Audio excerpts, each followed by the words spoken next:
Hello friends, आज मैं explain करने वाला हूँ एक बहुत ही कमाल की स्टोरी जिसका नाम है CTRL। दोस्तों, कहानी इतनी खतरनाक और हॉरर है कि आपको देखने में बहुत ज़्यादा मजा आएगा।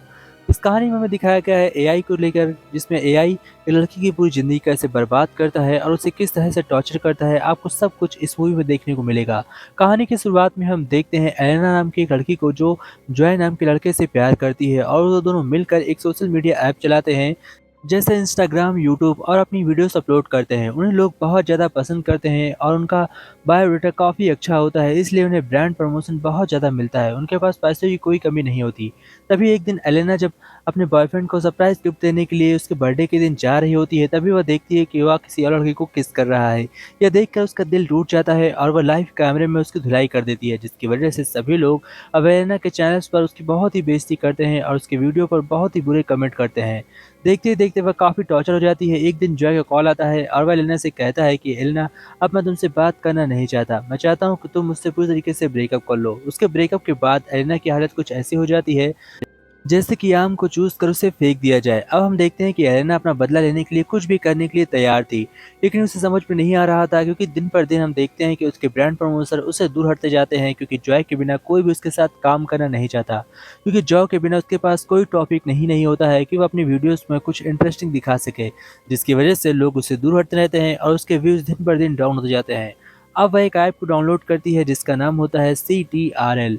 यह ऐप बहुत ही अच्छा होता है। इसमें आपको एक एआई मिलता है जो कि पीसी पर हमेशा ऑनलाइन रहता है और साथ ही इसे एक कैमरा ओपन की ज़रूरत पड़ती है, जिसकी वजह से यह कैमरा हमेशा आपको देखता रहेगा, सोते हुए, नहाते हुए, हर टाइम आपको यह देखता ही रहेगा।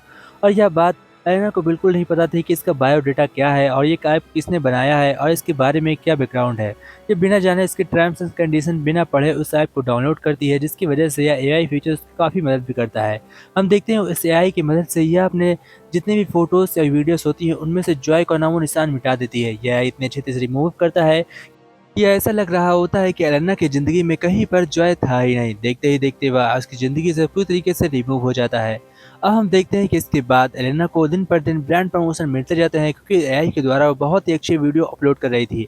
वह सीटीआरएल की मदद से बहुत ही बड़ी करोड़पति हो जाती है और उसके पास पैसों की अब कोई कमी नहीं थी। पर जब वो सोती थी तो सीटीआरएल में कुछ अलग सी कोडिंग्स अपने आप होने लगती थी। वो कोडिंग की मदद से हम देखते हैं सीटीआरएल उसके मैसेज का रिप्लाई अपने आप कर देता था, जिसकी वजह से उसके कुछ भी बैकग्राउंड में चलने वाली चीज़ों का बिल्कुल भी पता नहीं लगता था। उसके साथ क्या हो रहा है उसे बिल्कुल भी अंदाज़ा नहीं था।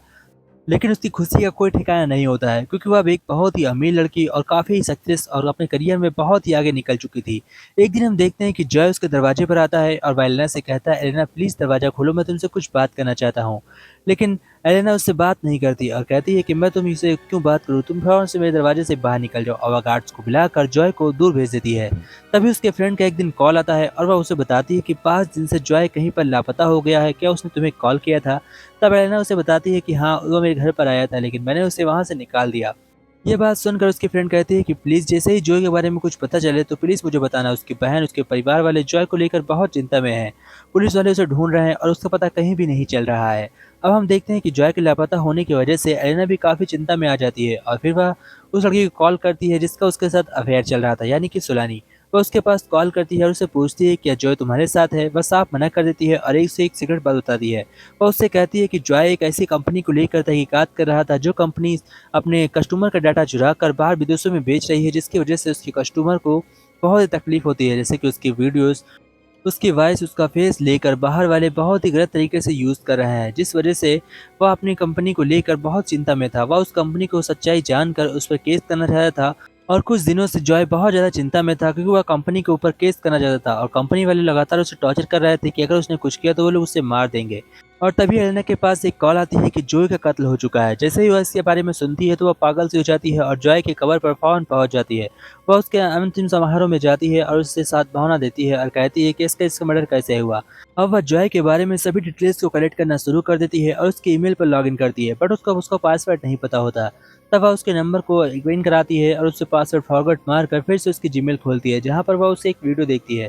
इस वीडियो में सारे सबूत के साथ जॉय ने उस मंत्रा कंपनी के खिलाफ सारे केस को तैयार कर लिया था और उस पर केस करना ही बाकी था।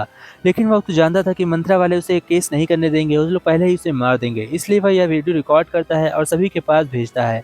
लेकिन बहुत ही अच्छी तरीके से मंत्रा वाले उसकी वीडियो यानी उसकी आईडी को ब्लॉक कर देते हैं और ये वीडियो कहीं पर शेयर नहीं हो पाता। सिर्फ और सिर्फ उसकी पर्सनल ईमेल में ही यह वीडियो पड़ी हुई थी। और जैसे ही एलेना इस वीडियो को देखती है तो वह समझ जाती है कि जॉय के साथ कुछ न कुछ कंपनी वालों ने ही किया है, यानी कि उसके मर्डर के पीछे कंपनी वालों का हाथ है। अब वह इस वीडियो को अपलोड करना शुरू कर देती है और उसे यूट्यूब पर डाल देती है। लेकिन कमाल की बात होती है कि वो जिस CTRL का यूज़ कर रही थी, यानी कि जिस AI का यूज़ कर रही थी, वो बहुत ही चालाकी से हम देखते हैं कि जॉय की वॉइस को बहुत अच्छी तरीके से एडिट करता है और अपलोड करते समय ही उसे अच्छी तरीके से डब कर देता है, जिसकी वजह से सभी को लग रहा होता है कि एलेना ने ही जॉय को मारा है और उसने ही उसका मर्डर किया है। अब पुलिस वाले एलेना को पकड़ लेते हैं और उससे कहते हैं कि क्या तुमने उसका मर्डर किया है, और देखते ही देखते एलेना के ऊपर एक केस होता है और वह जेल में बंद होती है। फिर एक दिन एक वकील वहां पर आता है और वह उससे कहता है कि अगर तुम इस जेल से रिहा होना चाहती हो, तुम्हें मंत्रा पर किए हुए केस को वापस लेना होगा। अगर तुम मंत्रा पर किए हुए केस को वापस लेती हो तो तुम्हारे खिलाफ के सारे गवाह सबूतों को मिटा दिया जाएगा और तुम बहुत ही अच्छे तरीके से रिहा हो जाओगी और तुम फिर से अपनी ज़िंदगी नए तौर पर शुरू कर सकती हो। अब डर कर एलेना ऐसा ही करती है, वह अपना केस वापस ले लेती है और देखते ही देखते उसकी ज़िंदगी में सब कुछ चला जाता है। लेकिन वह अब एक आम लड़की और नॉर्मल सी ज़िंदगी जीने लगती है। वो अपनी माँ के साथ जाकर रहने लगती है और एक दिन फिर से वह CTRL पर लॉगिन करती है और लॉगिन करने के बाद वो देखती है कि वहाँ पर जॉय का एक फीचर आ चुका है, जिसमें कि जॉय की वॉइस और जॉय के साथ एक कैरेक्टर को ऐड कर दिया गया है और वो भी अब एक AI बन चुका है। और इसी के साथ ये मूवी एंड होती है। तो इस मूवी में हमें साफ तौर पर दिखाया गया है कि AI हम लोगों के लिए कितना खतरनाक है। अगर इसका मिसयूज़ किया जाए तो लोग के साथ क्या हो सकता है। दोस्तों, इसी के साथ मूवी एंड होती है।